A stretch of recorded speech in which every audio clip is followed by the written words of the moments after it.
चलो देखते हैं, क्या पता वही हो तुम्हारा होने वाला मालिक। आओ चलो आ जाओ। अब होगा दूध का दूध और पानी का पानी। अगर ये प्रताप उतना बड़ा शख्स है जैसा तुम बता रहे हो, तो वो इस अश्व पर सवारी करके दिखा देगा। ठीक? जितना और जैसे भी उसके बारे में सुना है, हमारे अनुमान अनुसार वो तो उसके बाएं हाथ का खेल लगता है।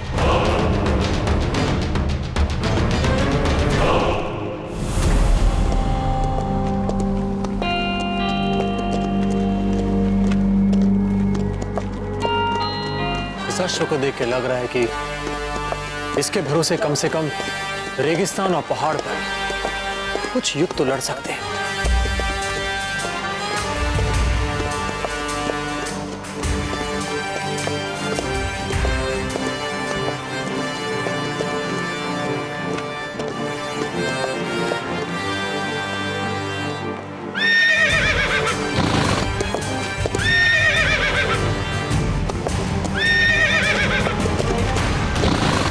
क्या बात है? पहले तो तुम कभी ऐसा नहीं करते ना। अगर तुम इस व्यक्ति के साथ जाना चाहते हो तो साफ साफ सुन लो, मैं नहीं बेचूंगा तुम्हें इसे। हाँ कह देता हूं। शांत हो जाओ, एकदम शांत है।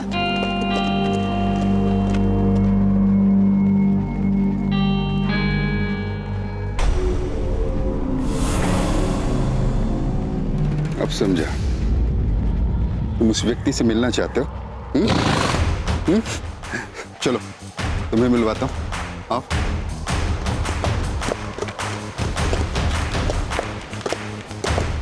खम्मा गणेशा, एक दृष्टि शश पर डालें।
कितने अश्व विक्रेता हमारे पास आते हैं और अपने साधारण अश्व को भारत का सबसे असाधारण अश्व बताते हैं।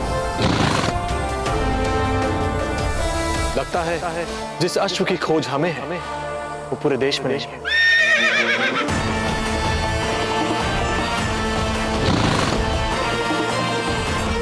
थक चुके हैं अश्वों को देखते देखते।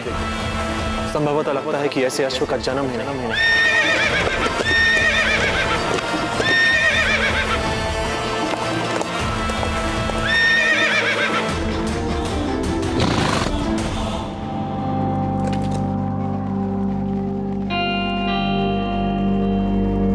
आप लोग अपने अपने स्थान पे जाइए।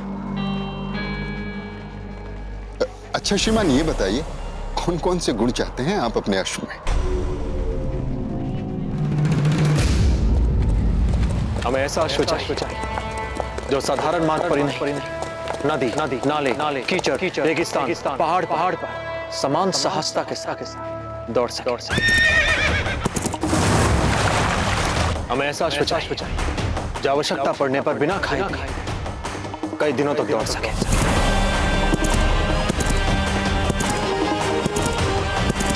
हमें ऐसा अश्व चाहिए जो संकरे मार्गों पहाड़ी दरों पर गति के साथ संतुलन भी बनाए रख सके। हमें ऐसा अश्व चाहिए जो हमें समझ सके, जिसे हम समझ सके, जो केवल अश्व ही ना हमारा भिन्न मित्र भी है।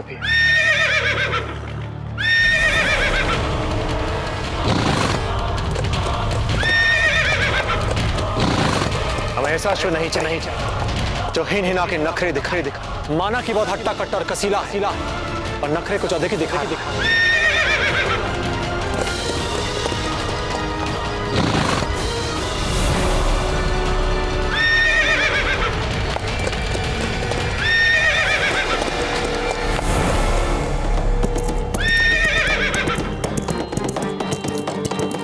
अब इसे क्या हो गया अचानक? श्रीमान, आपकी बातें चुभ गई इसे। इसके स्वाभिमान पे चोट पहुंचाई आपने, इसलिए क्रोधित हो गया।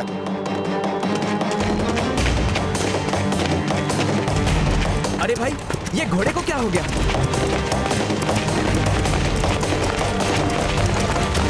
ये घोड़ा पागल हो गया क्या?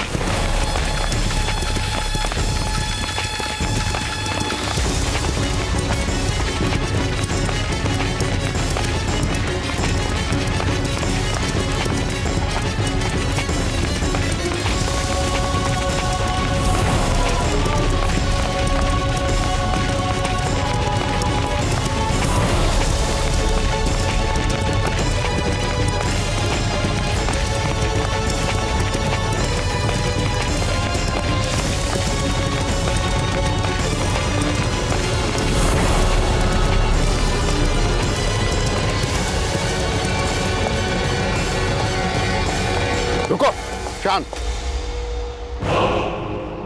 अब तुम चुपचाप खड़े रहोगे, समझे? पर्वतदास, हमें तुम्हारे सेनापति से खौफ ज्यादा होने की कोई जरूरत नहीं है। हमारे मुकर्रर इम्तिहान में ये नाकाम रहा।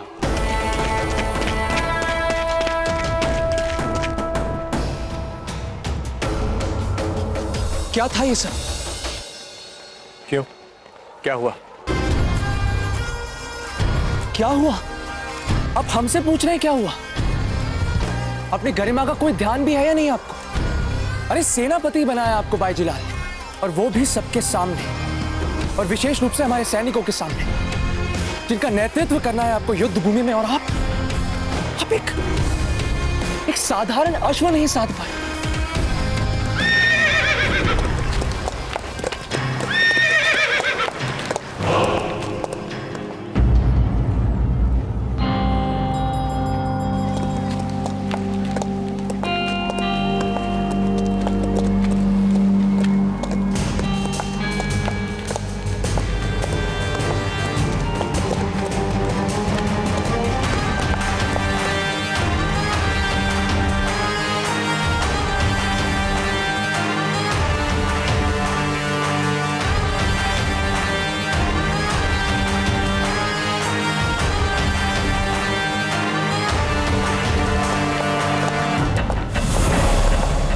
अब क्या?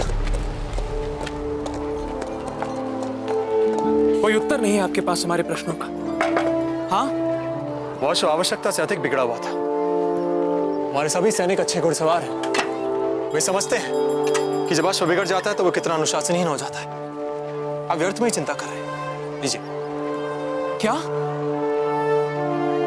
हमने कहा कि आप व्यर्थ में ही चिंता कर रहे हैं, चिंता छोड़ दीजिए। तो आप कहते हैं कि हम व्यर्थ में ही चिंता कर रहे हैं? हम चिंता इसलिए कर रहे हैं प्रताप, क्योंकि हमें पूर्ण विश्वास है कि ये एक बहुत बड़ी चिंता का विषय है।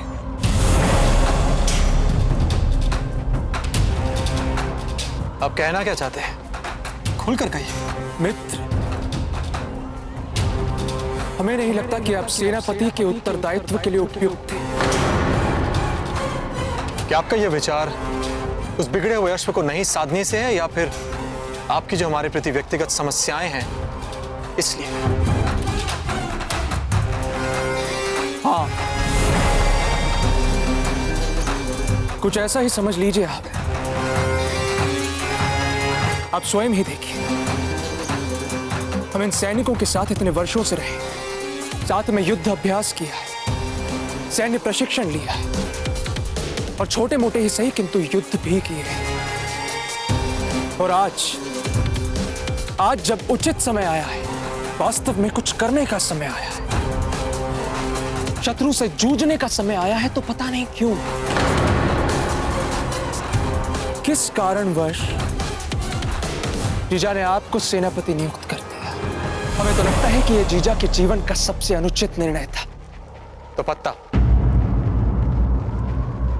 बताइए अब क्या चाहते हैं? आपको अपना औचित्य सिद्ध करना होगा। यह सिद्ध करना होगा कि अफगानों के साथ जो लड़ाई आपने हमारे लिए लड़ी थी वो मिली भगत वाली लड़ाई नहीं। आपको यह सिद्ध करना होगा कि आप अफगानों से मिले हुए हैं। यह सिद्ध करना होगा कि आप उनमें से ही कोई एक नहीं है।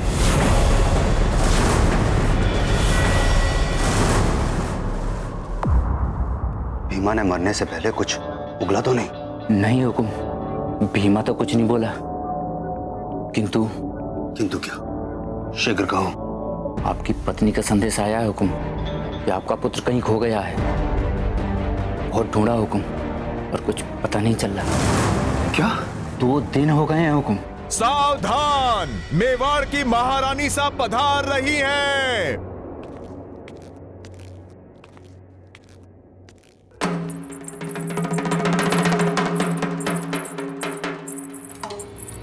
खमागणी रानी साहब,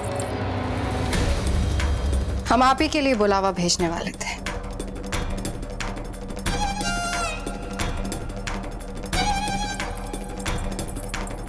इसे लेकर तुरंत बिजोलिया के लिए रवाना हो जाइए। ये संदेश कैसा रानी साहब, और किसके लिए?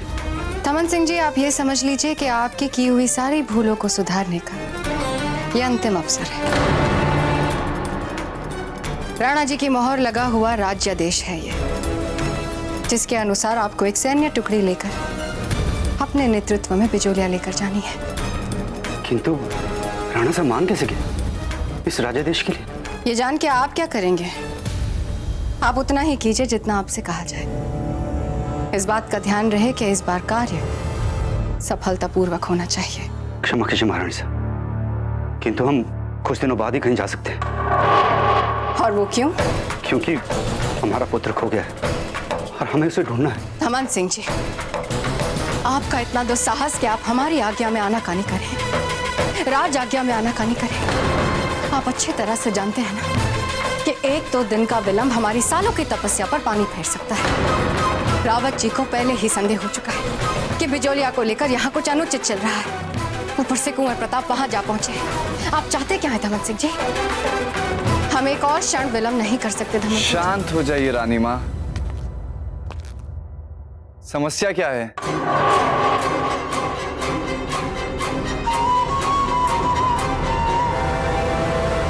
तो बताइए, क्या करना चाहिए हमें आपका विश्वास जीतने के लिए?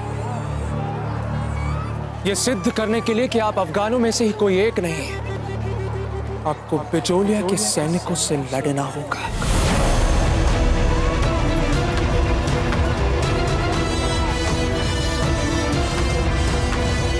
मान्य है।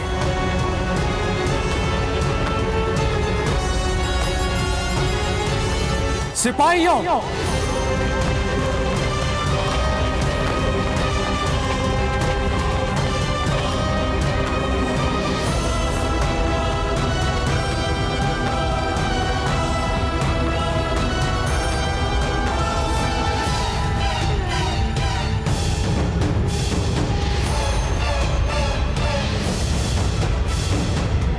सिपाहियों, आप सभी हमें मेरे के उस खुले भाग में मिलिए।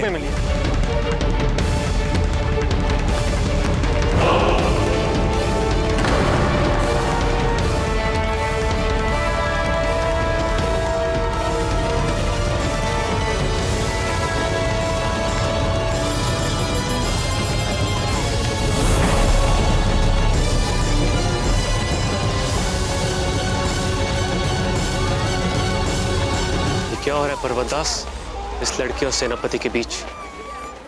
लगता है हमने दोनों के बीच जो फूट के बीज बोए थे वे अब फल देने लगे। आइए इस फूट का आनंद लेते हैं। आइए। रानी माँ, हम तो यहाँ आपकी और दमन सिंह जी की समस्या सुलझाना चाहते हैं। बताइए, कहाँ उलझी है बात? समस्या क्या है इनकी? समस्या ये है कुंवर जगमाल कि दमन सिंह का पुत्र खो गया है और हम चाहते हैं कि वे तत्काल बिजोलिया जाकर कुंवर प्रताप को यहाँ ले आए।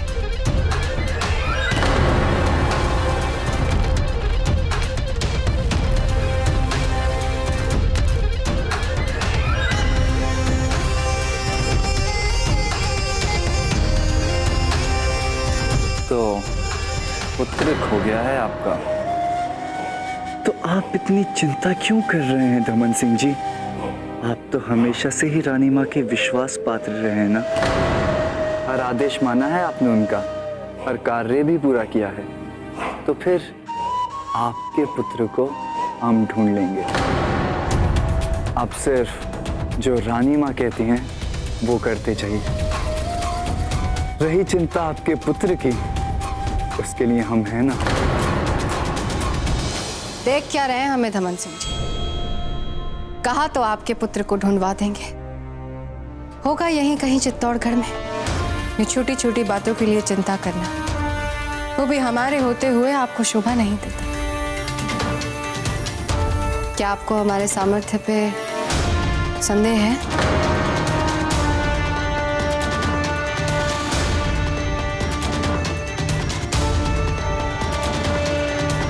तो फिर जाइए, जाके बिजोलिया कुंवर प्रताप को यहां ले आइए। अपना कार्य पूरी निष्ठा के साथ कीजिए।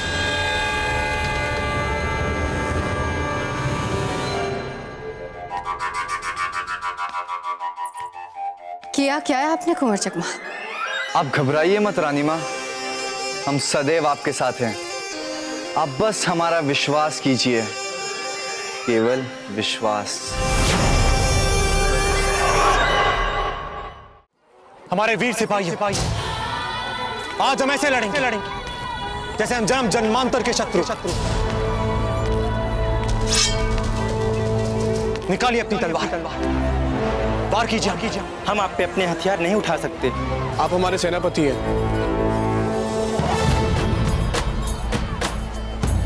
अब इतना दिखावा करने की कोई आवश्यकता नहीं है प्रताप।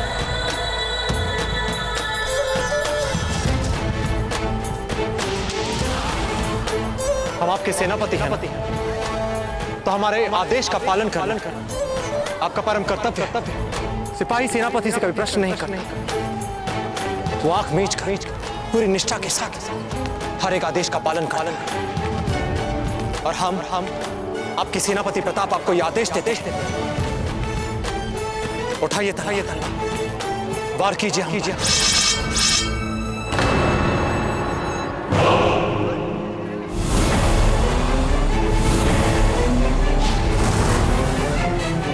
पता आपको संदेह था कि हम तो शत्रु से मिले हुए हैं,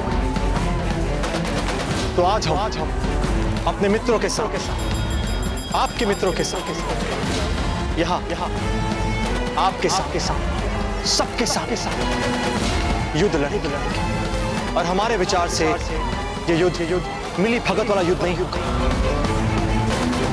तो आप सब अपनी राजपूती आन के लिए लड़ेंगे, और ऐसे लड़ेंगे कि आपकी जीवन का अंतिम दिन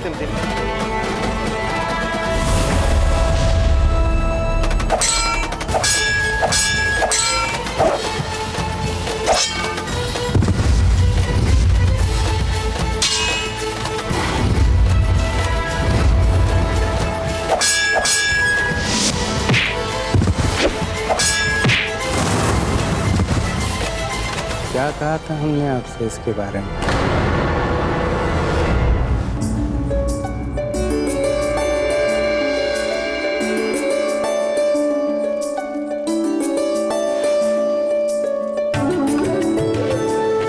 अति सुंदर।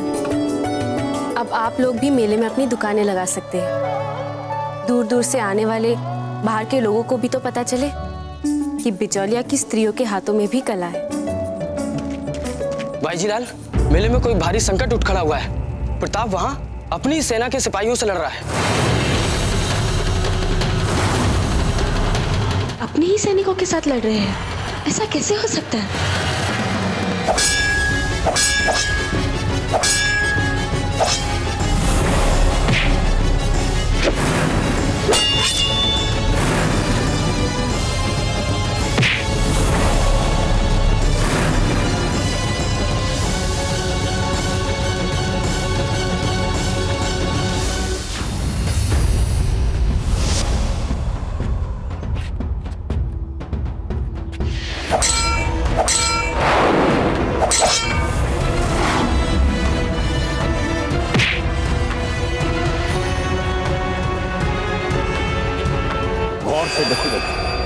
जंग के मैदान में तलवार हाथ में लेके कैसे लड़ता है प्रताप। उसकी सबसे खतरनाक बात यह है कि वो अचानक पैतरा बदल देता है, वो अचानक वार कर देता है।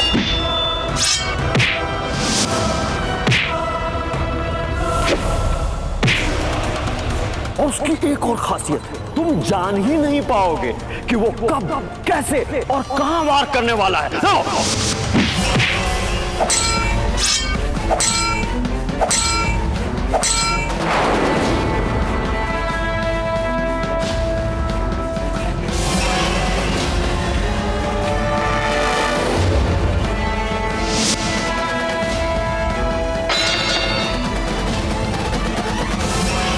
बेटा उसकी दूसरी बड़ी खूबी यह है कि वो अपने बदन के हर हिस्से का इस्तेमाल हथियार के माने करता है।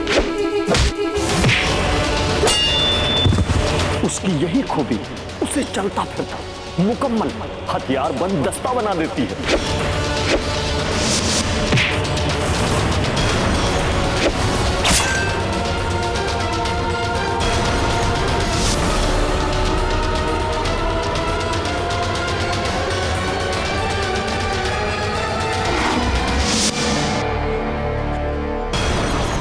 जंगजू की हैसियत से उसकी सबसे बड़ी खासियत यह है कि उसे अपने और परायों के बीच फर्क की तमीज है। वो अपने दुश्मन से जितनी नफरत करता है उससे कहीं ज्यादा अपने लोगों से मोहब्बत करता है। खतरे के सामने कभी भी वो अपने सिपाही को आगे करके खुद उनके पीछे दुबक के छुपने का गुनाह अजीम नहीं करेगा ना, बल्कि खतरे के सामने खुद सबसे पहले आगे आके यूं सीना तान के खड़ा हो जाता है। वो है प्रताप।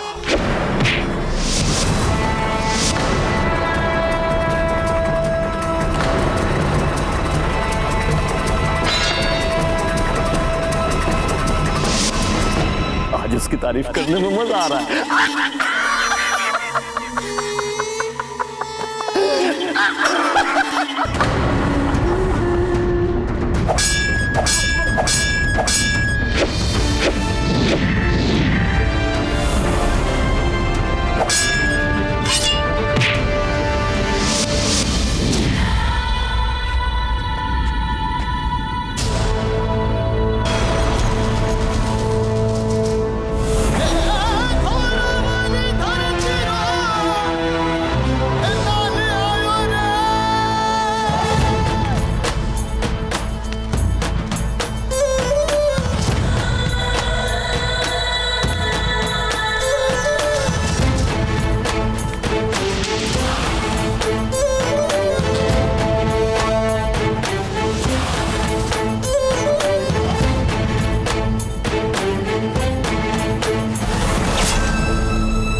वाह भाई वाह, रक्त की एक भी बूंद किसी भी सैनिक के शरीर से नहीं बही।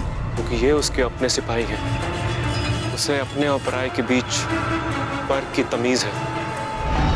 आप कैसे इतना कुछ इसके बारे में जानते हैं?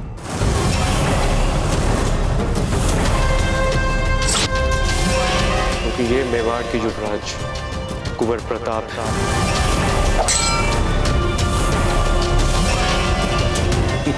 ये तो अश्वपा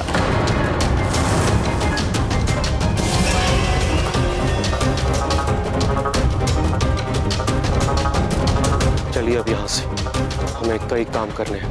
चलिए।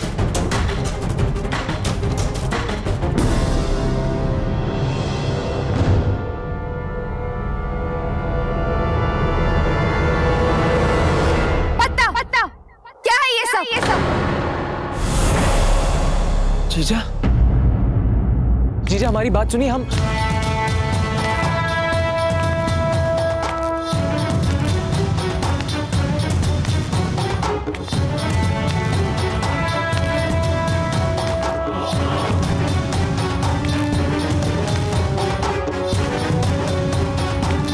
हिम्मत कैसी हुई आपकी?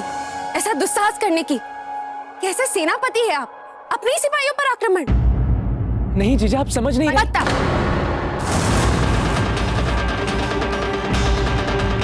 पहले तो सदा आपकी तलवार चलती थी, पर अब हमें लगता है कि आपका सारा काम आपकी जीवा ही कर लेती है। ऐसा नहीं है जीजा, आप हमारी आपकी आंखों के सामने आपकी सेना के सिपाहियों पर कोई बाहर वाला आक्रमण करता है, उनकी दुर्गत बनाता है, और आप चुपचाप खड़े खड़े देखते रहते हैं। किंतु जीजा हमारी बात तो। अगर जरा सा भी सम्मान बचाए ना आपकी जीजा के लिए, तो आप चुप रहेंगे, एक शब्द नहीं निकालेंगे अपने मुंह से। आपको हमारी सौगंध, समझे? अरे कम से कम एक बार हमारी बात तो सुनिए। हमें आपकी कोई भी बात सुनने में रुचि नहीं है, और आपने आज सिद्ध कर दिया कि आप भी दूसरे चित्तौड़ वालों जैसे हैं, जिस पर भरोसा करके हमने बहुत बड़ी भूल कर दी। लेकिन आज हम अपनी भूल को सुधारेंगे। जीजा,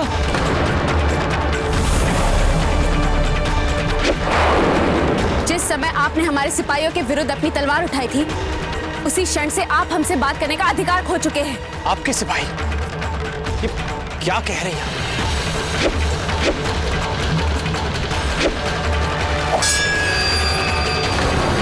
आपको सेनापति बना दिया, इसका मतलब ये नहीं कि हम उनके संरक्षक नहीं हैं। आपने बनाया हमें सेनापति?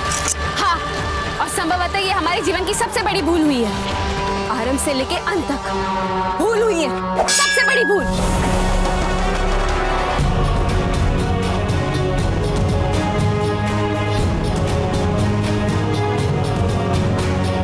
आपका बिजोलिया के लिए रुकना बाईजीलाल को भी बहुत अच्छा लगेगा। तो अपनी बाईजीलाल से यह भी कह दीजिएगा कि हम उनके लिए नहीं, आपके कहने पर रुके।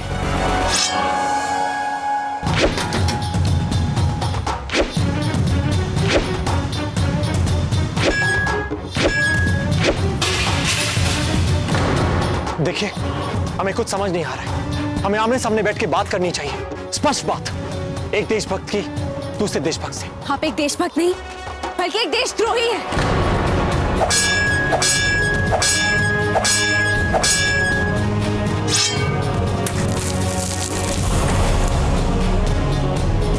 धोखेबाज है आप।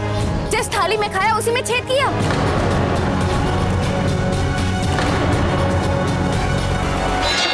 बस बस। श्रीमान रुक के तो बताइए कि आपके मन में क्या चल रहा है। श्रीमान, कुछ तो बन रहा है श्रीमान। क्या चल रहा है हमारे जहन में?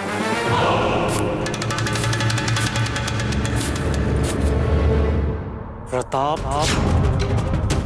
प्रताप और प्रताप। इसके अलावा और क्या सोच सकते हैं? 10 बरस के थे तब से हमारे मन में एक ही ख्याल, एक ही ख्वाहिश हमारे दिल में पल रही है कि कब हमें मौका मिले। और जैसे उसने हमारे वालिद मरहूम की जान ली थी, उसी तरीके से हम भी उसकी जान ले सके। और आज जब हमें उम्मीद ही नहीं थी, वो भी हमारी किस्मत से वो हमारे सामने आकर नमूदार हो चुका है। इसलिए हम चाहते हैं इस बार हमसे कोई भी गलती ना हो। हम चाहते हैं कि प्रताप को मारने के जो भी मंसूबे बने, उन मंसूबों में किसी भी तरह का छेद ना रहने पाए। आपकी हिम्मत कैसे ऐसे कहने की? ऐसे दुस्साहस! क्या कहा आपने?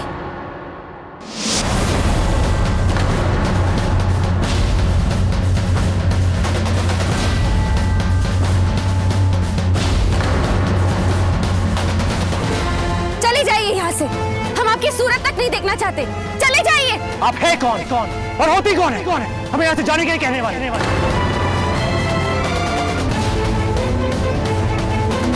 हम वो हैं जिसने आज तक अपनी प्रजा की सुरक्षा को और उनके हितों को अपना धर्म माना है। हम वो हैं जिसने अपनी प्रजा को ही सर्वस्व माना है। बाईजीलाल है।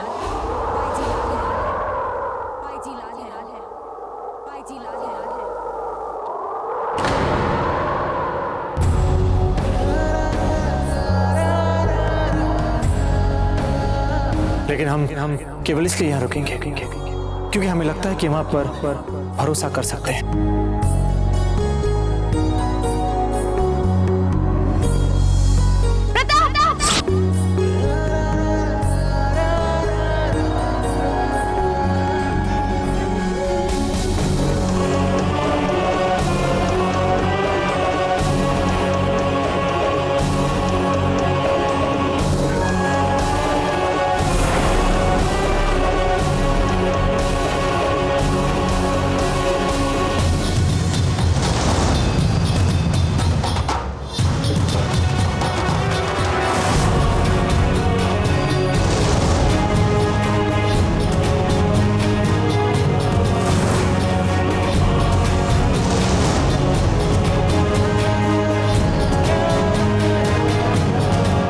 रानी माँ, इस महल को और हम सबको छोड़कर कहीं चली गई है।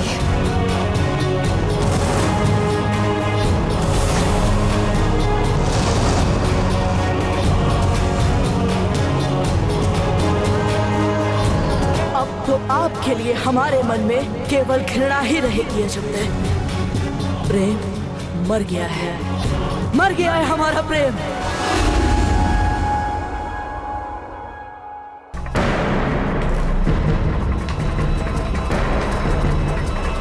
मित्र,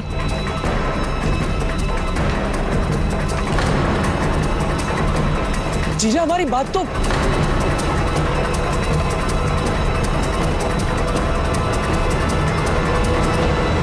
ठीक कहा किसी ने, द्वेष में प्रेम इतनी ही शक्ति होती है। इसीलिए तो लोग प्रेम और द्वेष को एक ही सिक्के के दो पहलू मानते हैं। बाईजीलाल और कुंवर प्रताप एक दूसरे से अपरिचितों की तरह मिल रहे हैं। उन्हें यत्किंचित संदेह नहीं है कि वो अपरिचित नहीं, पति पत्नी है। और आपने एक दृष्टिक्षेप में अपने शत्रु को पहचान लिया, जबकि आपने उसे कभी नहीं देखा। ये कैसा चमत्कार है श्रीमान? इसमें कोई करिश्मा नहीं है पर्वतदास, सीधी सी बात है। जो मोहब्बत करते हैं वे एक दूसरे के लिए जान देते हैं, जो नफरत करते हैं वे जान लेते हैं, और जान लेने वाला अपने शिकार को सूंघ कर ही पहचान लेता है। अब तो फिर योजना तैयार हो गई होगी ना आपके मन में?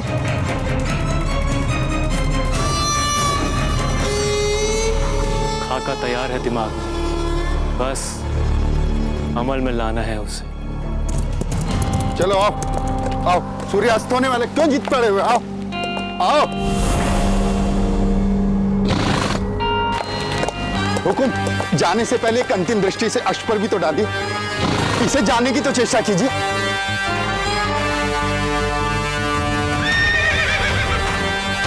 ये अश्व यहाँ के लोगों को ही रास आ सकता है। ये भी उनकी तरह अनियंत्रित और जिद्दी है। पता नहीं क्या हो, इसे शांति नहीं हो रहा है। थोड़ा समय आपके साथ व्यतीत करेगा तो हो सकता है शांत हो जाए। देख लिया स्वयं ने। श्रीमान रुकिए, श्रीमान सुनिए तो हमारी बात। हुकुम रुकिए।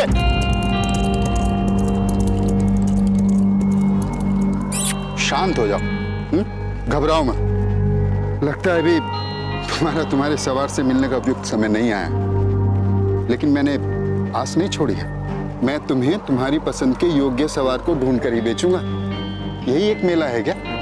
हम दूसरे स्थानों पे, दूसरे मेलों में चल के ढूंढ सकते हैं तुम्हारे लिए उपयुक्त क्रेता, तुम्हारे लिए उपयुक्त सवार।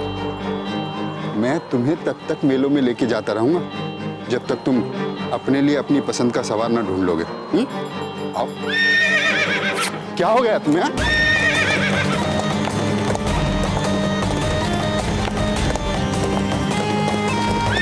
अरे क्या?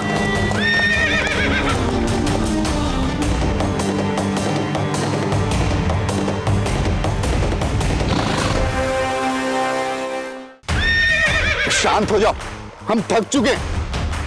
रुक जाओ। बरसों से अश्व बेचते बेचते हमें यह अहंकार हो गया था कि हम तुम्हारा भाग्य संवार देंगे। हमें लगता है तुमने अपना भाग्य पढ़ लिया है। जाना चाहते हो उस व्यक्ति के पास? समझ गया।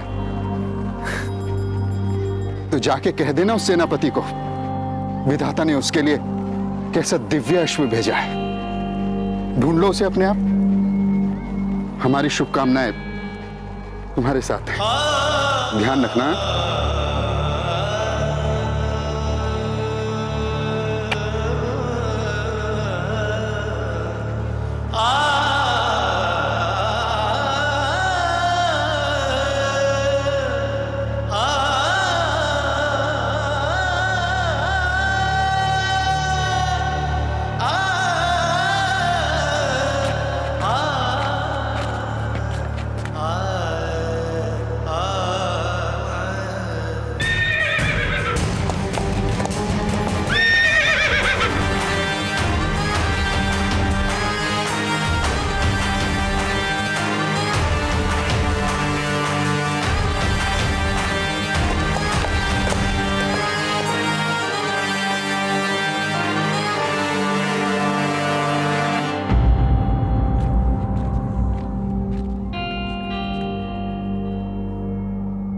ये है प्रताप को घेर के मारने का खाका। इस घेरे में हम अपनी फौज के और शहंशाह अकबर से मदद में मांग के लाए सिपाहियों में से कुछ चुनिंदा सिपाही हम यहाँ इस्तेमाल करेंगे और इन जगहों पे सबको ऐसे कपड़े पहनाएंगे और सबका ऐसा हुलिया बदलेंगे कि दूर से किसी को वो नजर नहीं आएंगे। पर आपने बड़े स्तर पर खुलेआम बिजोलिया पर आक्रमण की बात कही थी। बिजोलिया पे हमले के पीछे वैसे भी हमारा मकसद फकत प्रताप तक पहुंचना था, और जब वो हमारे सामने खुलकर आ ही चुका है तो अब तो उसी पे तवज्जो देंगे अपनी। और इस बार प्रताप को मारते वक्त जो सबक हमने अपने वालिद मरहूम की मौत से सीखा है उस सबक का भी इस्तेमाल करेंगे हम। आपने क्या सीखा उनसे? जब शेर अपने इलाके और जंगल में होता है तो आसपास के छोटे मोटे जानवर उसे उसकी ताकत का अंदाजा दिलाते रहते हैं। इसलिए शेर को उसके इलाके में जाकर मारना मुश्किल ही नहीं, तकरीबन नामुमकिन हो जाता है। और अगर किसी मानिंद उस शेर को उसके इलाके से बाहर खींचकर लेकर आया जाए तो फिर उसकी ताकत कम हो जाती है और उसका खुद पर एतबार सिफर हो जाता है। हमारे वालिद ने भी यही गलती की थी कि वे प्रताप को मारने उसके इलाके में चले गए थे, पर हम प्रताप को उसके इलाके से बाहर खींचकर अपनी छावनी में लेकर आएंगे। कुंवर प्रताप आपके छावनी में क्यों आएंगे? तुमने ही बोला था ना कि मोहब्बत और नफरत एक सिक्के के दो पहलू होते हैं। तो फिर हम अपना मकसद पूरा करने के लिए प्रताप की उसकी बीवी के लिए मोहब्बत का इस्तेमाल हम प्रताप के लिए अपनी नफरत को कामयाब करने में करेंगे।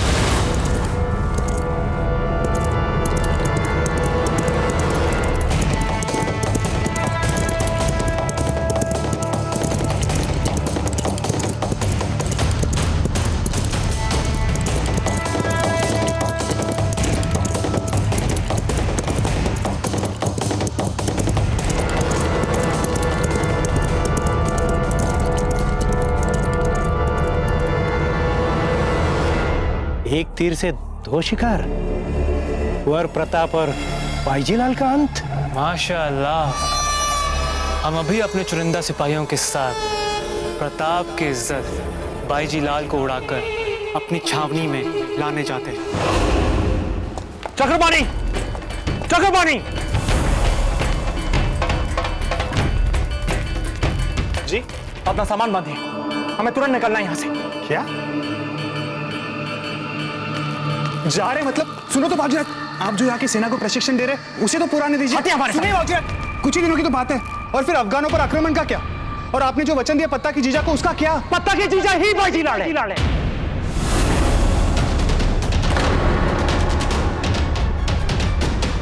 क्या? अब बाजीलाल ही। अच्छा, छल किया गया हमारे साथ, आराम से खेला गया हमारे संग। पहले पत्ता नहीं बात छिपाई क्योंकि जीजा बाजीलाल है, और फिर उनकी जीजा नहीं बात छिपाई कि वे ही बाजीलाल है। वास्तव में चक्रपाणी यही अजबते हैं, छल पे छल, छल पे छल, चलती फिरती मूरत है वे, छल और कपट की।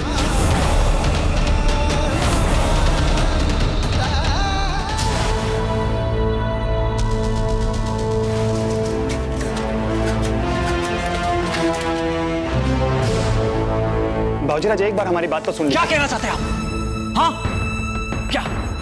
एक बात कान खोल के सुन लीजिए आप। अगर आपने अजब दे के बचाव में कुछ भी कहा तो हमारी वर्षों की मित्रता पर प्रश्न चिन्ह लग जाएगा। हम अजब दे भाईसा के बचाव में नहीं, आपके बचाव में बोल रहे हैं। क्या मतलब? बाबूजी आप अपने हृदय पे हाथ रख के हमें सच सच बताइए, क्या आज भी आपके हृदय की गहराई में अजब दे भाईसा के लिए वही अनुभूतियां, वही भावनाएं नहीं है जीवित? यदि ऐसा ना होता तो इतने वर्षों बाद भी, भेष बदलकर उनसे मिलने के बाद भी आपको उनके प्रति खिंचाव ना अनुभव होता? चक्रवर्ती!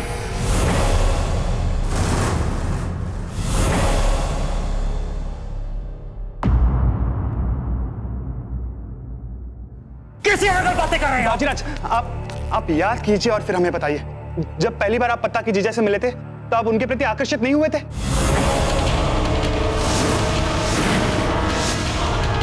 अपनी सीमा में रहिए आप चक्रवर्ती। बाजीराज, और फिर आपने उन्हें दीवार से गिरते हुए बचाया था।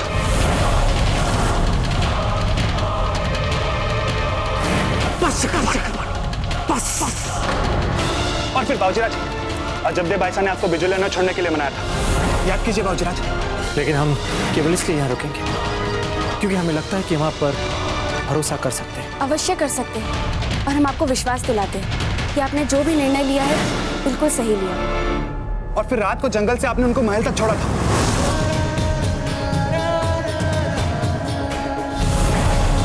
तब आप उनके प्रति नैसर्गिक आकर्षित नहीं हुए थे? कोमल भावनाएं नहीं थी?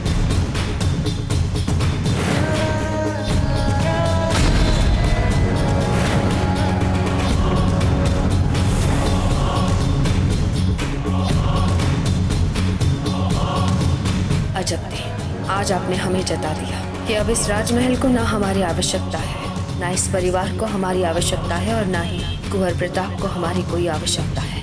तो फिर लीजिए आप हमारा स्थान। अब तो आपके लिए हमारे मन में केवल घृणा ही रहेगी अजब दे। प्रेम मर गया है।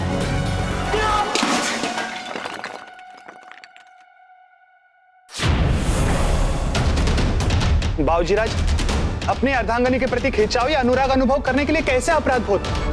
जो सच है उसे सच मानने के लिए कैसे अपराध बोध? अपनी मन की बात सुनने के लिए कैसे अपराध बोध बाबूजीराज?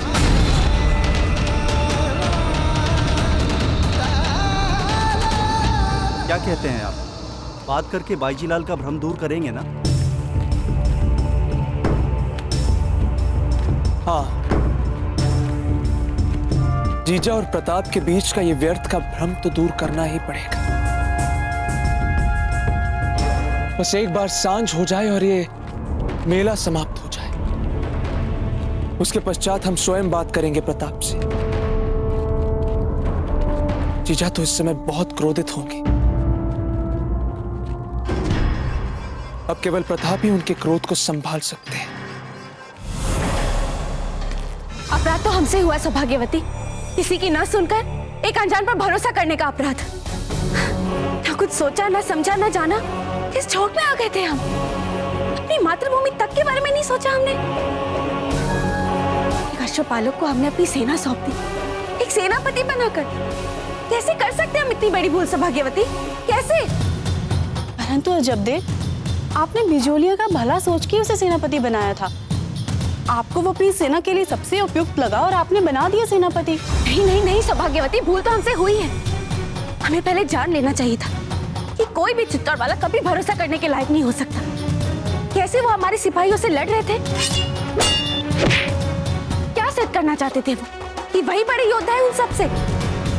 क्या ये शोभा देता है एक सेनापति का, इस तरह से अपने ही सिपाहियों को सार्वजनिक रूप में नीचा दिखाना, उन्हें निर्बल दिखाना, अपनी ही सेना के सिपाहियों का आत्मविश्वास गिराना?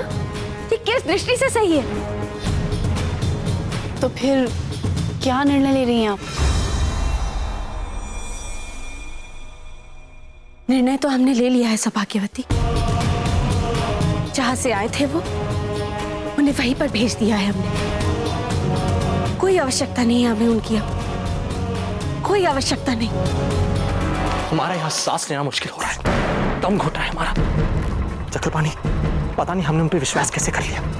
दुख तो हमें इस बात का है कि दाजीराज को दिए वचन की मर्यादा नहीं निभा पाए हम आपको वचन देते हैं कि हम वहां किसी विशेष से मिलना तो दूर, उसकी खबर तक नहीं लेंगे। राजधर्म हमारे लिए सर्वोपरि है और रहेगा। नहीं, अब एक क्षण नहीं रोक पाएंगे। चित्तौड़ जा रहे हैं, आना हो तो आ जाइएगा।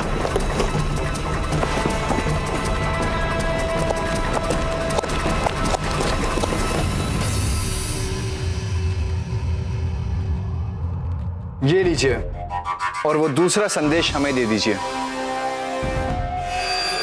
राज आज्ञा के मूल संदेश में हमने सोचा कि थोड़ा बदलाव करना चाहिए, इसीलिए हमने आपको वापस बुलाया है। इससे आपको कोई समस्या तो नहीं है ना?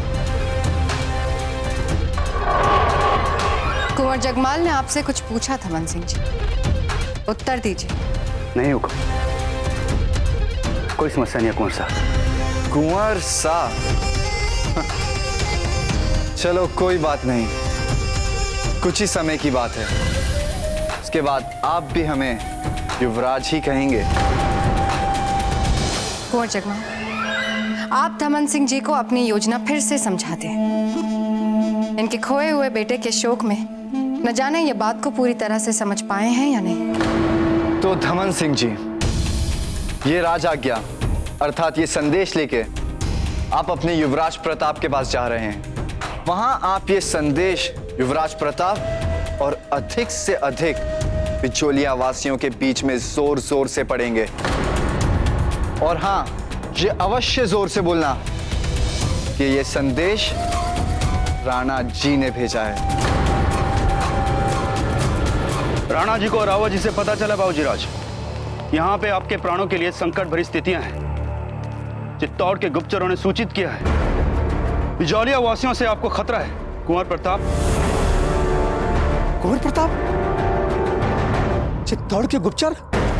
तो ये कुंवर प्रताप है? इसीलिए हमने अपने विश्वास पात्र सेना नायक धमन सिंह के साथ चित्तौड़ के सैनिक दस्ते को आपकी सुरक्षित वापसी के लिए भेजा है। आपके लिए आदेश है कि सुरक्षा दस्ते के साथ आप चित्तौड़ वापस आ जाएं। तो धमन सिंह जी, आपको सब बात समझ में आ गई ना? जी, कि मैं सुरक्षा सैनिकों के साथ बिचौलिया जाना है और वहां से कुंवर प्रताप को सुरक्षित वापस लेके आना है।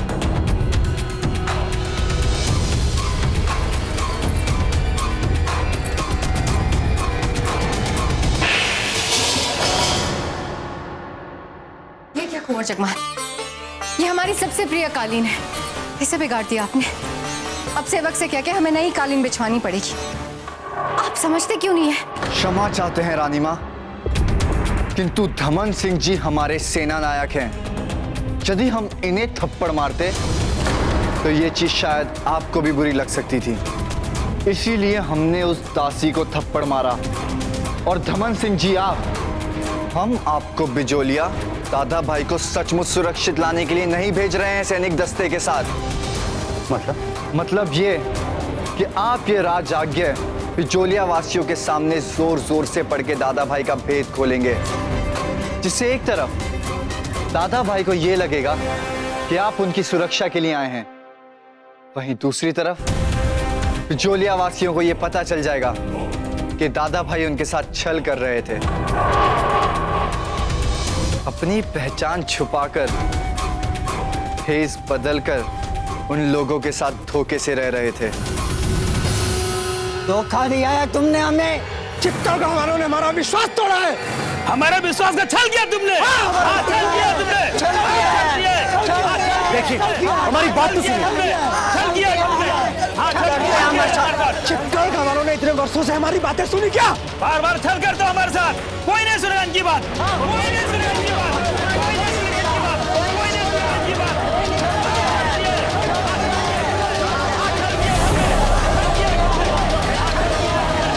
उस गर्मा गर्मी और हिंसक भीड़ का फायदा उठाकर आपके सैनिक दादा भाई पर आक्रमण करेंगे और उन्हें गंभीर रूप से घायल करेंगे।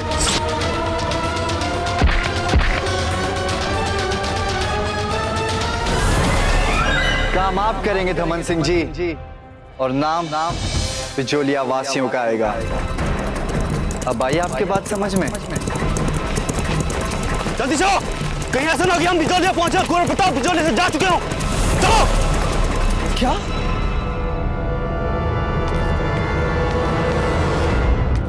प्रताप चले गए यहां से? अरे इतनी भी क्या शीघ्रता थी उन्हें? हमें उनसे बात करनी थी, उनका भ्रम दूर करना था, उन्हें समझाना था। हे भगवान, ऐसा कैसे कर सकते हैं वे? हमारा सुझाव यही है कि आप उनके पीछे पीछे मत चले जाना, बस। समझ रहे ना आप? हाँ, किंतु ये जो भी हुआ उचित नहीं हुआ। सब हमारे कारण हुआ है।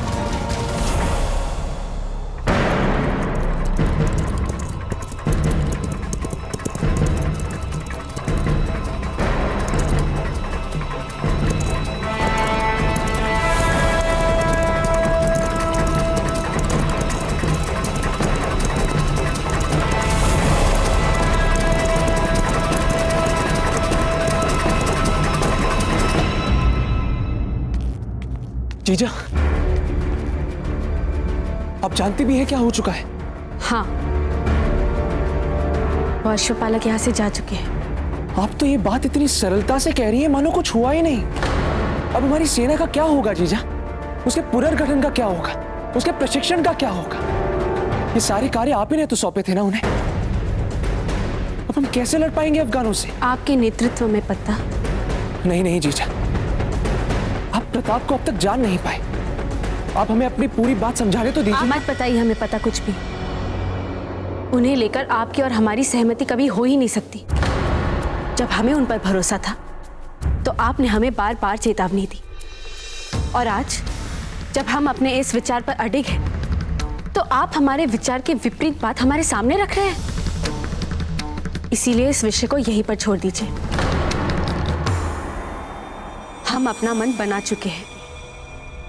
अफगानों से हम अपने बलबूते पर लड़ेंगे।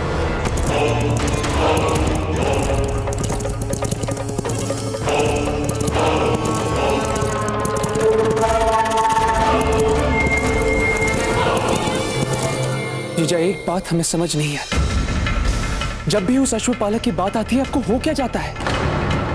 क्यों आप ऐसा व्यवहार करने लग जाती हैं जैसे कि आप नहीं हैं? क्या कहना चाहते हैं आप? हम कब से आपको यह बताना चाहते हैं जीजा कि वास्तव में हुआ क्या था, किंतु आप हमारी बात सुनने के लिए तैयार ही नहीं। उस अश्वपालक का कोई दोष नहीं है जीजा, उन्होंने कोई अपराध नहीं किया। हमने ही उन्हें सबके सामने उकसाया था। क्या? हाँ जीजा, हम मन ही मन कुड़े हुए थे जीजा, क्योंकि आपने हमें नहीं उन्हें सेनापति बना दिया था। इसलिए हमने उन्हें अपने ही सिपाहियों के विरुद्ध लड़ने के लिए उकसाया, केवल यह सिद्ध करने के लिए कि वो उचित सेनापति नहीं है। आपको यह सिद्ध करना होगा कि आप अफगानों से मिले हुए, यह सिद्ध करना होगा कि आप उनमें से ही कोई एक नहीं है। एक खून का कतरा तक नहीं बहा था जीजा। अरे वो तो केवल एक प्रदर्शन था, एक युद्ध प्रदर्शन जो हमने भी आज तक कभी नहीं देखा।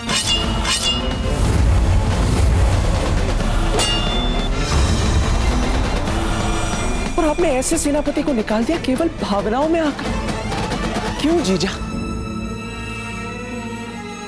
हिम्मत कैसी हुई आपकी ऐसा दुस्साहस करने की? कैसे सेनापति है आप? अपने सिपाहियों पर आक्रमण! आप एक देशभक्त नहीं बल्कि एक देशद्रोही हैं। धोखेबाज है आप। जिस थाली में खाया उसी थाली में छेद कर दिया आपने।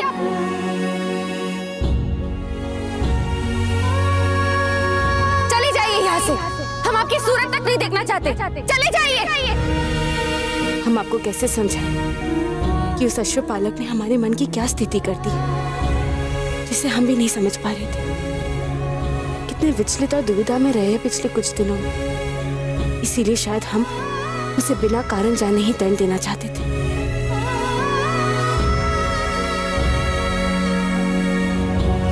जीजा, कहाँ खो गई?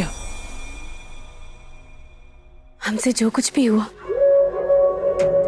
वो उचित नहीं था पत्ता, परंतु वो अश्वपालक अब यहाँ से जा चुके हैं और हमें लगता है कि वो दोबारा यहाँ पर लौटकर नहीं आएंगे और हमारे पास कोई दूसरा विकल्प भी नहीं है पत्ता। इसके पहले कि बिचौलिया या हमारी सेना पर कोई अव्यवस्था फैले, आप तुरंत हमारे सेना की कमान संभाल लीजिए पत्ता। बाईजीराज, मेवाड़ के सैनिकों की एक सशक्त टुकड़ी तीव्र गति से हमारी ओर आ रही है।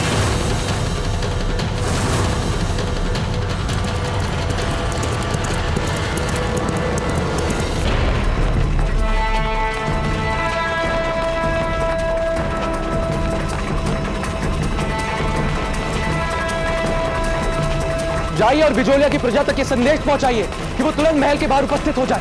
तुरंत। पत्ता, कहीं मेवाड़ को पता तो नहीं चल गया कि हम बिचौलिया से उसकी स्वतंत्रता की बात कर रहे हैं? कहीं उस अश्वपालक ने तो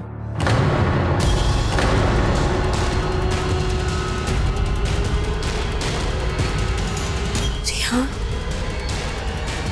एकलिंग जी, अनर्थ हो गया।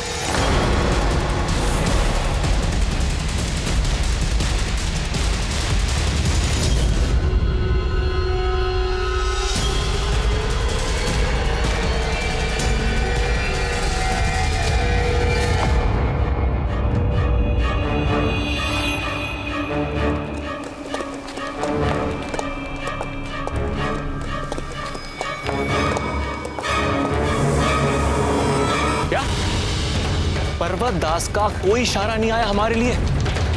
बस कुछ और लम्हे कर लेते हैं इंतजार। अगर फिर भी पर्वत दास का कोई इशारा नहीं आया तो हम बिचौलिया पे हमला करके प्रताप की बीवी को अगवा कर लेंगे। सूरज के डूबने तक का भी इंतजार नहीं करेंगे। श्रीमान बादशाह खान जी, रुक जाइए। जब तक स्थितियां साधारण नहीं होती आपको रुक जाना चाहिए, कम से कम कुछ समय के लिए। क्या मतलब? मतलब मेवाड़ से बिजोलिया के लिए सैनिक टुकड़ी रवाना हो चुकी है श्रीमान। और तेज मित्र, हम बिजोलिया से जितना दूर हो सके उतना दूर जाना चाहते हैं। और तेज मित्र, और तेज।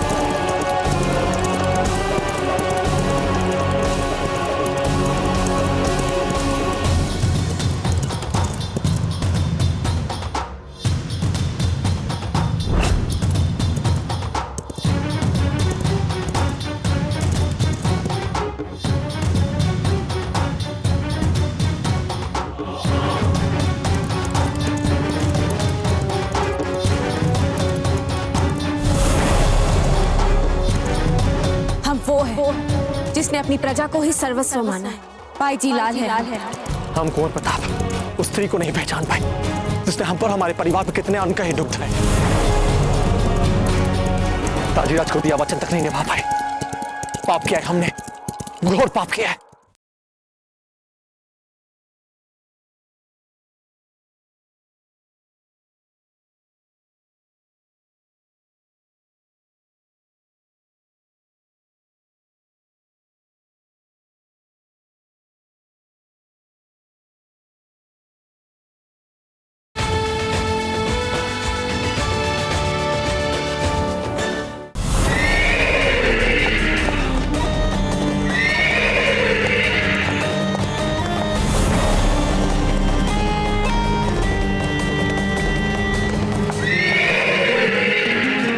अरे कोई ढंग से बांधो इस बिन मालिक के बिगड़ेल घोड़े को। इसीलिए बिचौलिया पर आक्रमण करने का ये उपयुक्त समय नहीं है श्रीमान।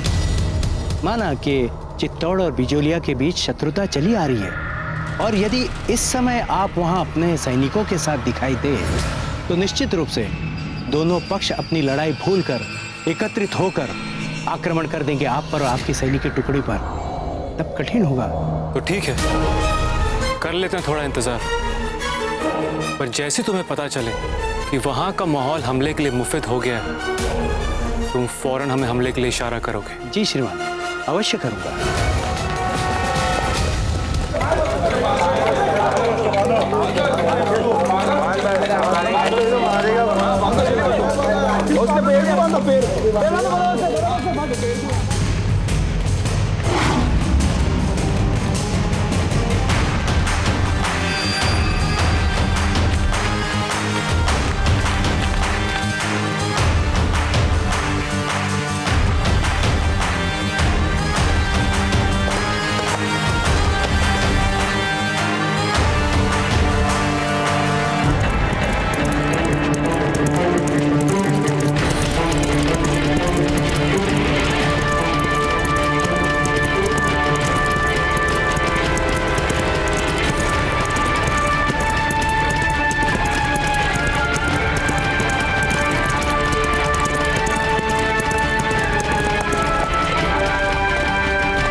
देखिए, हम यहाँ आपसे युद्ध करने नहीं आए हैं। अच्छा,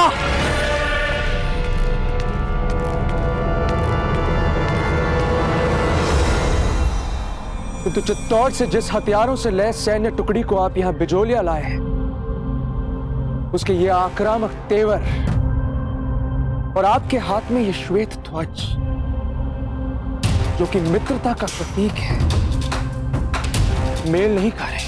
आज की बदलती परिस्थितियों में बिजौलिया वासी कब क्या कर दे, इसका आकलन करना बहुत कठिन है। इसीलिए हमें थोड़ी तैयारी के साथ आना पड़ा। और आप देख सकते हैं, हम बस इतने सैनिकों के साथ आए। बदली परिस्थितियों में चित्तौड़ भी बिजोलिया के साथ कब कैसा व्यवहार करते हैं, जिसका आकलन करना हमारे लिए भी सरल नहीं था। किंतु कोई बात नहीं, आप चिंता मत कीजिए। आपके स्वागत के लिए हम अकेले ही पर्याप्त हैं। यदि आप चाहे तो हमारे तैयारियों की परीक्षा भी ले सकते हैं।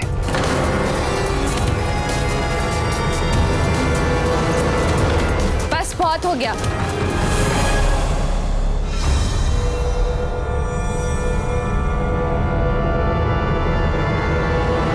अच्छा हुआ जो श्वेत ध्वज उठा लिया आपने अपने हाथों में, अन्यथा रक्त बहाने की तैयारियां हमारी भी कुछ कम नहीं है। कहिए, क्या चाहते हैं आप? हम व्यर्थ में रक्तपात नहीं चाहते। हमें हमारे कुंवर प्रताप वापस कर दें। हम चले जाएंगे यहां से चुपचाप।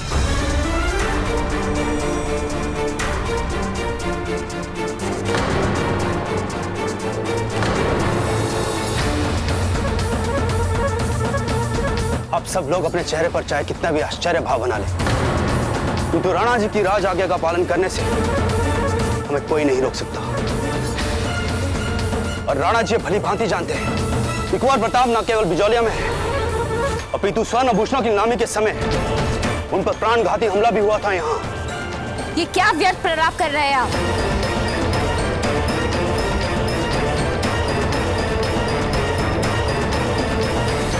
एक क्षण जी से, ये सत्य है कि नीलामी के समय आक्रमण तो हुआ था।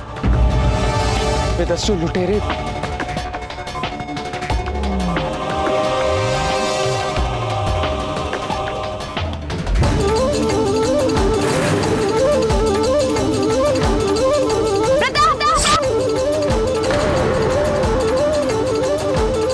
एकलिंग जी, नहीं नहीं पता, आप जो सोच रहे हैं वो सच नहीं हो सकता। पर लग तो ऐसा ही रहा है जीजा। कहीं आप चित्तौड़ से भागे उस अश्वपालक की बात तो नहीं कर रहे? बस बस, बहुत हुआ। हमारे बाबूजी राज को अश्वपालक कहना न केवल चित्तौड़ के युवराज का अपमान है, अपितु समूचे चित्तौड़ का अपमान है। और यह हम कदापि सहन नहीं करेंगे। यानी कि सच में ये वही थे।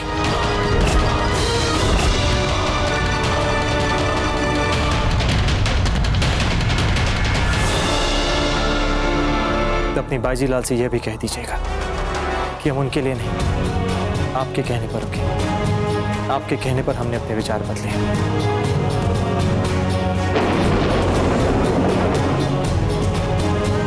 प्रताप नाम है हमारा।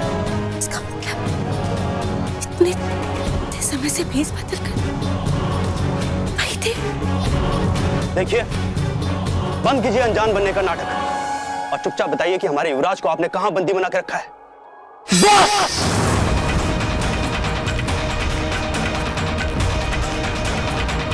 आपका ये तो साहस, आपकी हिम्मत कैसे हुई हम पर ऐसा नीच आरोप लगाने की? राजपूत है हम, राजपूत।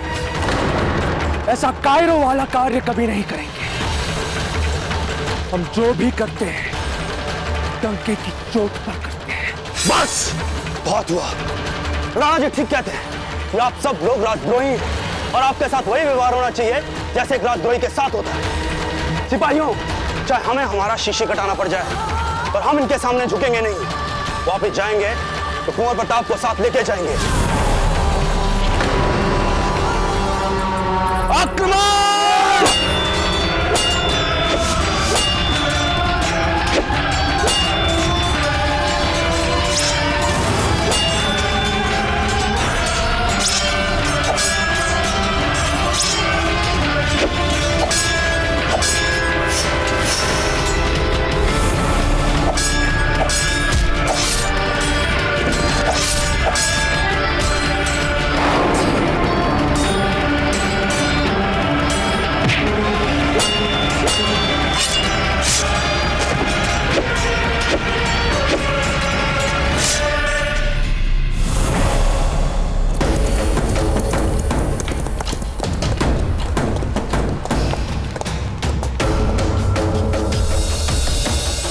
हमने बहुत दौड़ाया है आपको,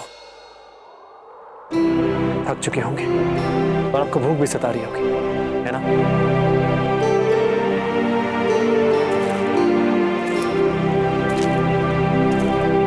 आपके लिए घास लेकर आते हैं। पर हाँ, खाने के बाद आप जितनी तीव्रता से दौड़ सकते हैं उतनी तीव्रता से हमें यहां से दूर ले चलिए, क्योंकि हमारा यहां दम घुट रहा है, सांस नहीं ले पा रहे इस हवा में। आप हमारी पीड़ा समझ रहे हैं ना मित्र?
ये उत्तर दिया आपने हमारे प्रश्नों का।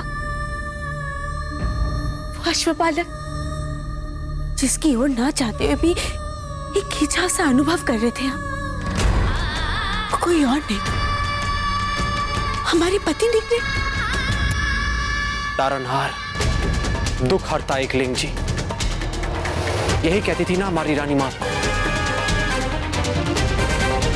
कितना पूछती थी वे आपको, और आपने क्या किया? किसी आश्रम में भेज दिया आपने उन्हें। हम तो बचपन से हर अच्छे बुरे समय में आपको पूछते आए हैं, आपको स्मरण किया है हमने। आपने हमें क्या दिया? मातृभूमि की रक्षा करने आए थे बिजोलिया, और दाजीराज को दिए वचन तक की रक्षा नहीं कर पाए हम एकलिंग जी। हम कैसे उस स्त्री अजब्दे को नहीं पहचान पाए? कैसे एकलिंग जी, जिसने हमें, हमारे परिवार को इतने दुख दिए? क्यों एकलिंग जी, क्यों नहीं पहचान पाए हम? क्यों पहचान नहीं पाए हम उन्हें? कैसे हो गई हमसे इतनी बड़ी भूल कान्हा जी? क्या हम आज भी वही डरी डरी सी, चुपचाप सी, सहमी सी बच्ची है? क्यों हमें आभास नहीं हो पाया कान्हा जी? आपने हमें संकेत क्यों नहीं दिया कान्हा जी? क्यों?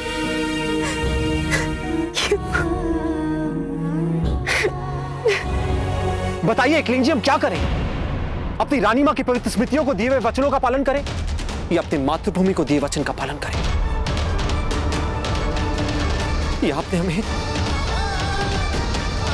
कैसे धर्म संकट में डाल दिया है? क्यों एकलिंग जी, क्यों? हमारी सहायता कीजिए आप हमारी।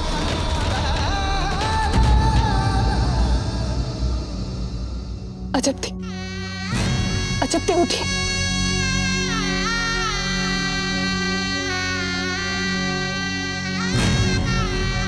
संभालिए अपने आप को, होश में आई।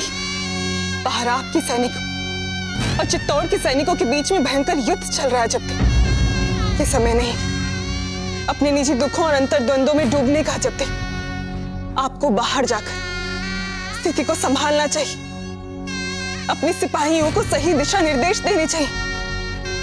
अपनी प्रजा का मार्गदर्शन करना चाहिए। जब तक आज तक जिस प्रजा ने आपके प्रति इतनी निष्ठा दिखाई, इतना विश्वास और स्नेह दिखाया है, आज आपके लिए उनके विश्वास और स्नेह को सही सिद्ध करने का समय है ये अजब दे।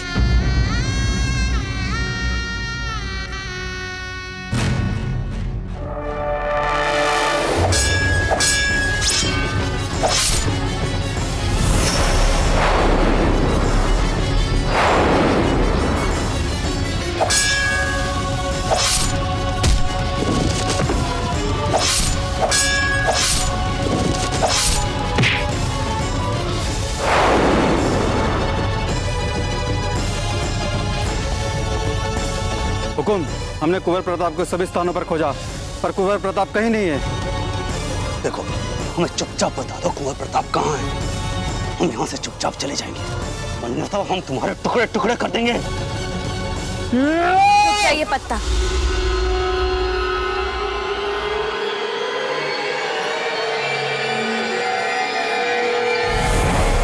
ये सच है कि आपके युवराज यहाँ पर भेष बदल कर आए थे, परंतु अब वे यहाँ से जा चुके हैं। जा चुके हैं? हम नहीं मानते।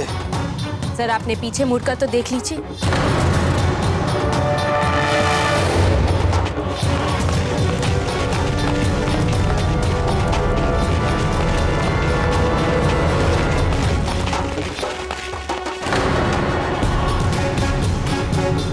ये जो प्रजा है ना, बिजौलिया की प्रजा है, और हमारे एक संकेत पर ये प्रजा आप सभी के प्राणों की प्यासी बन सकती है। आपने देखा नहीं है अब तक हमारी प्रजा का क्रोध। इनके मन में आपके लिए, चित्तौड़ के लिए, राणा जी के लिए, चित्तौड़ के राज परिवार के लिए इतना क्रोध है कि हमारे एक संकेत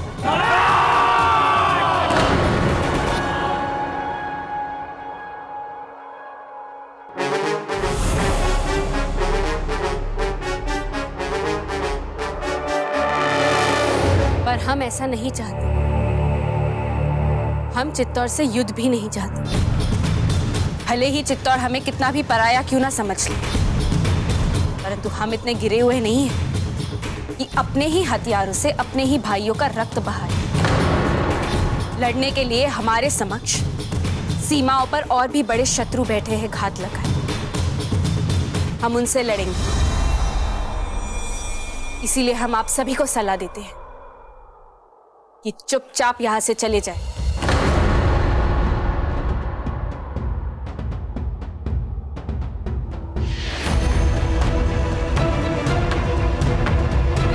चलो यहां से।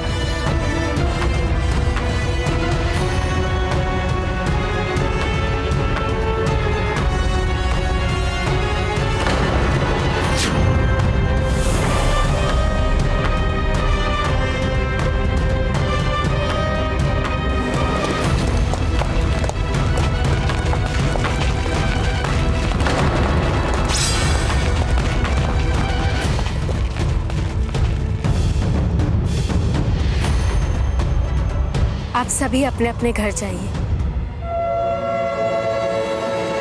भाईजीलाल, हमारे उस प्रश्न का क्या? कौन सा प्रश्न? कैसा प्रश्न? वही प्रश्न जो यहाँ खड़े बिजौलिया वासियों को सता रहा है, किंतु मर्यादा के भय से कोई कुछ कह नहीं पा रहा। किंतु यहाँ हम कईयों से आयु में अधिक है और हमारे जीवन के हम अंतिम दिन गिन रहे हैं। इसीलिए आपसे बिना झिझके सभी प्रश्नों के उत्तरों की मांग कर पा रहे हैं हम। क्या कर रहे थे कुंवर प्रताप यहाँ? क्यों बना दिया था उन्हें सेनापति हमारी सेना का?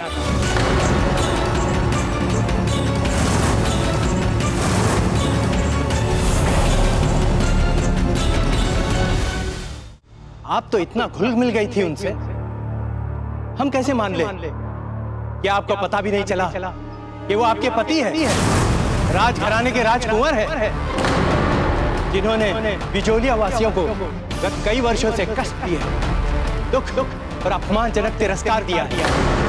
कैसे मान ले कि आप कुछ भी नहीं जान पाए थे? बताइए भाईजीलाल। पर्वतदास जी, सोच समझ कर बोलिए। भाईजीलाल, कहीं आपका पत्नी धर्म आपके राजधन को प्रभावित तो नहीं कर रहा है ना?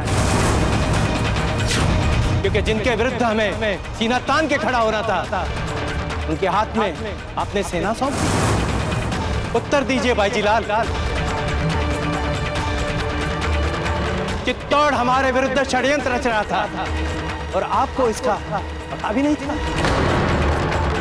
भाईजीलाल, हम बिजोलिया वासियों को छला गया है, उन्हें धोखा दिया गया है, इन सब के भरोसे और विश्वास को तोड़ा गया है। भाईजीलाल, उत्तर दीजिए। हाँ,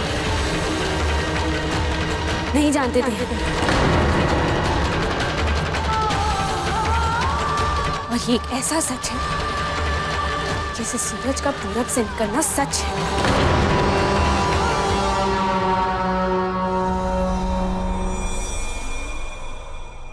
हम जानते हैं कि परिस्थितियों ने जिस तरह से अपनी करवट बदली है, आप सभी के मन में संदेह उपजना स्वाभाविक है। परंतु हम आप सभी से निवेदन करते हैं कि आज तक जिस तरह से आप सभी ने हम पर विश्वास रखा, आगे भी उसी तरह से अपना विश्वास हम पर बनाए रखें। हमने प्रतिज्ञा ली है कि हम आप सभी को हर कठिनाई, हर संकट से बचाने के लिए कटिबद्ध थे और सदा रहेंगे, और हम अपना वचन निभाएंगे।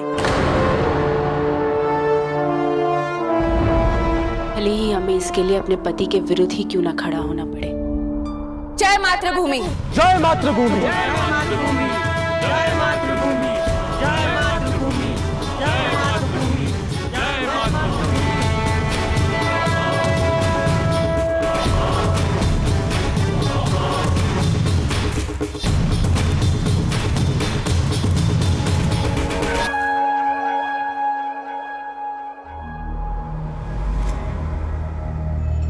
प्रताप भी अब यहाँ नहीं है।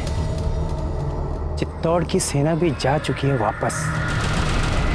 बाईजीलाल के अपहरण के लिए बादशाह खान को हम इससे अच्छा अवसर प्रदान नहीं कर सकते। यही है वो समय।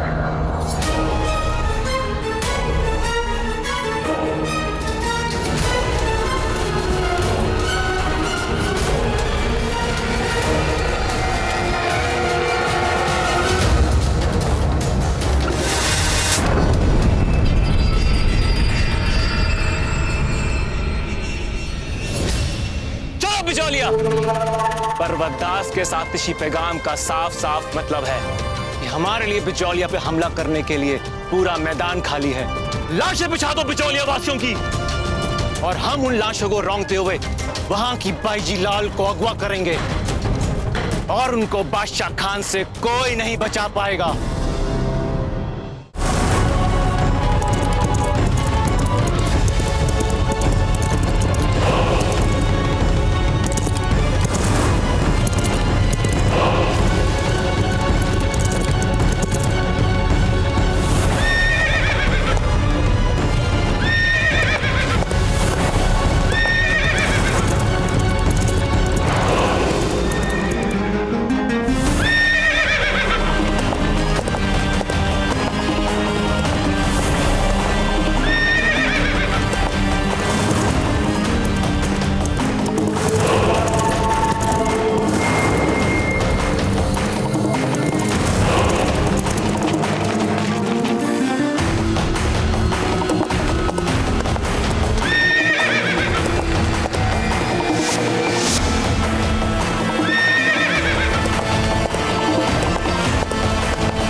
पर नहीं, आप हमारे प्रश्नों का उत्तर क्यों देंगे?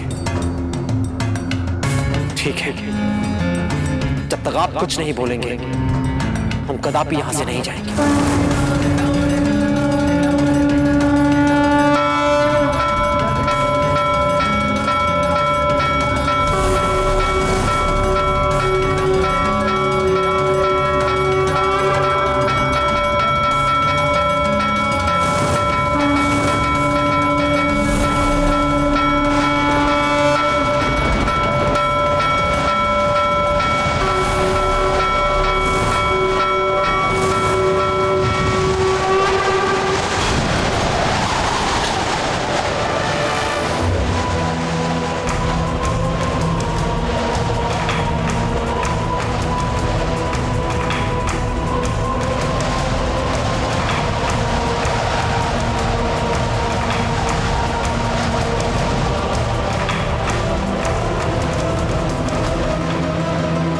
प्रताप